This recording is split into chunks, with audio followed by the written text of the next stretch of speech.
Bonjour à tous, allez, petit vlog improvisé, il y en a pas mal qui m'ont demandé les résultats du sondage, donc lundi je vous demandais de m'indiquer quels étaient les hybrides Fujifilm que vous possédiez, et donc vous avez été là 718 au moment où je clôt le sondage à avoir répondu, donc c'est plus du double de la dernière fois, donc un grand merci d'avoir pris le temps de cliquer sur votre appareil photo. Alors en termes de résultats, on a massivement...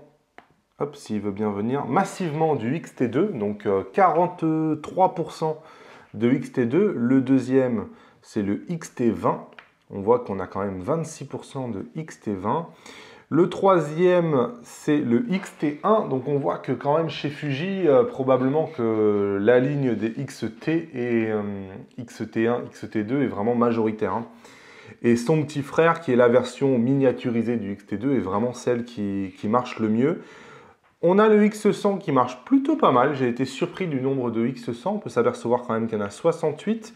Donc ça fait quasiment 10% des votes. Donc c'est plutôt intéressant aussi de remarquer ça. Après, force est de constater que le suivant, c'est le X Pro 2. Et force est de constater que le XH1 est déjà supérieur au XE3.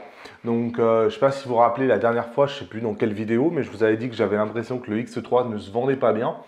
Et c'est vrai que ces résultats viennent un peu confirmer cette impression-là que j'ai. Et on voit que 15 jours après la sortie du XH1, il y a déjà plus de XH1 qui pourtant est à plus de 2000 € que du modèle du X3. Et quand on voit le nombre de XT20, on se dit que c'est un marché sur lequel il y a du monde, mais visiblement, je pense que les gens préfèrent acheter du XT20 que du X3.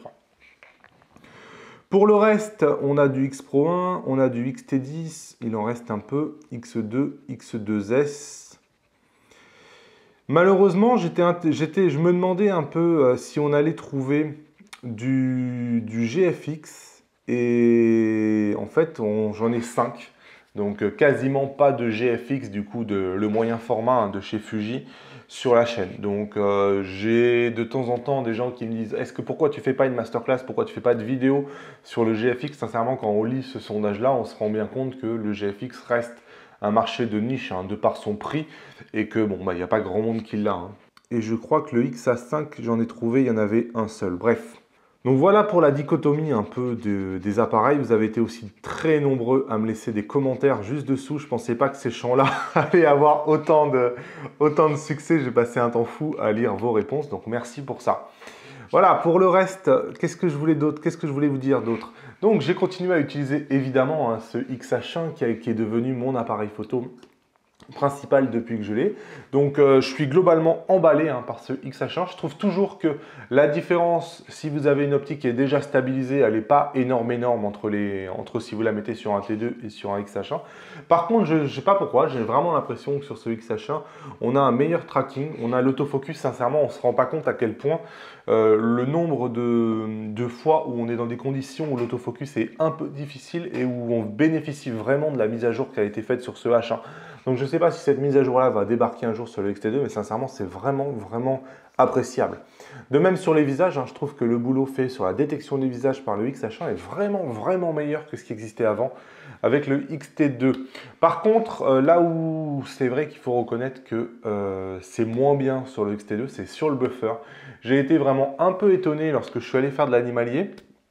Donc je faisais des oiseaux, en l'occurrence je faisais des pélicans, vous verrez les photos. Donc j'ai préparé une vidéo où je vous montre quelques photos. Et on se rend compte que en buffer, on se dit « Ah, mais c'est déjà terminé là ?»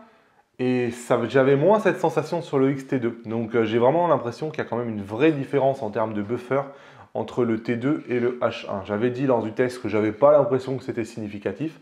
Mais c'est vrai que lorsqu'on est sur le terrain, on se dit « Ah, déjà !» Et j'ai plus cette impression-là de... Je sais pas, j'ai l'impression que ça remplit plus vite la carte et qu'ensuite elle met plus de temps à se vider. Je sais pas, c'est bizarre. En tout cas, c'est l'impression que j'en ai eue. Aussi, il faut noter quand même que c'est vrai que c'est un gros appareil. Et c'est quand on commence à s'habituer au XH1, quand je reprends le XT2, j'avais un peu la même impression que quand je prenais un XT20. Donc on voit quand même aussi que cette sensation d'avoir un plus gros appareil, elle est vraiment présente. Pour le reste, sachez qu'il y a une mise à jour pour le XH1 qui est sorti, donc n'hésitez pas à aller la télécharger, elle vient corriger des bugs. Il y a beaucoup de bugs sur ce XH1, il en reste encore beaucoup. A priori, il y a une mise à jour qui est prévue encore pour le mois prochain pour venir corriger les derniers bugs. Mais c'est vrai que pour l'instant, il reste encore pas mal de bugs. Il y a la mise à jour du XT20 qui, d'après ce que j'ai lu sur un forum, est prévue pour la semaine prochaine. Donc ça va arriver, le XT20 va enfin être mis à niveau par rapport au XT2, au X Pro 2 et au XE3. Et je pense qu'on en a terminé avec le X-Trans 3. Donc il y a un blogueur assez connu qui est connu aussi pour avoir toujours des bonnes infos sur Fuji qui a dit que le X-Trans 3 c'était terminé et que ça y est, on allait passer à autre chose. Donc j'ai hâte de voir ce que ça va être cette autre chose. A priori, c'est pour après l'été. Donc on verra ça. Voilà, c'était juste une petite update. Ah oui, je voulais vous montrer Lightroom. Lightroom a été mis à jour. Et donc on se rend compte dans la mise à jour qu'il y a plusieurs petits changements. Donc il y a le curseur correction du voile ici qui a été déplacé. Donc avant, vous allez le trouver tout en bas par ici. Et maintenant, il est mis dans la présence. Et vous avez toutes les couleurs qui ont été retravaillées. Donc ça faisait 10 ans que Lightroom ne s'était pas intéressé aux couleurs, comme si c'était quelque chose qui n'était pas important. Et donc ça y est, ils viennent s'intéresser aux couleurs. Maintenant, en plus, ils ont fait en sorte de décorréler les profils de couleurs avec les caméras. Donc aujourd'hui, avant, quand vous appliquiez par exemple un profil de couleur sur un appareil photo, selon quel appareil photo vous aviez, ça ne donnait pas le même résultat. Maintenant, ils ont essayé de travailler de façon à, quel que soit le RAW que vous lui proposez, le résultat sera le même avec le profil de couleur. Donc ça, c'est quand même une grosse nouveauté. Pour le reste, on a des contrastes un peu meilleurs, des saturations un peu meilleures et on a surtout un nombre de profils de base qui est largement supérieur à avant. Alors, je ne vous fais pas une présentation détaillée ici, mais sachez que voilà, il y a une mise à jour à télécharger et qu'au niveau des couleurs, c'est vraiment sympa ce qu'ils ont fait. Allez, comme d'habitude, les pouces levés vers le haut, abonnez-vous à la chaîne, cliquez sur le guide de démarrage du fugiste débutant et à demain pour la suite. Salut!